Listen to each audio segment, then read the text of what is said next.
ତାଙ୍କର गर्लफ्रेंड घर भितर रही घर भितर बंद कर कबाट जिते डाकिले किसी शुणुना कबाट खोलुना परवर्ती समय पुलिस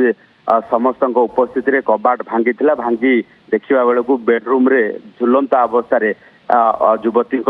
जो रही शरीर को देखी परवर्ती समय मृतदेह को जबत करने सहित कैपिटल हॉस्पिटल को व्यवस्थित पठाई तेबे विभिन्न स्थान सर्च करने पर कौन प्रकार सेमती किसी सुराग मिल नथिला जो पुलिस को मिल नथिला परिवार लोक खबर दि जाता परिवार लोके भद्रक बासुदेवपुर आसवा पर निकट किसी अभियोग आसब कि नहीं ताकू पुलिस अपेक्षा करथिला किंतु परिवार लोक पक्षर किसी अभियोग आसी नहीं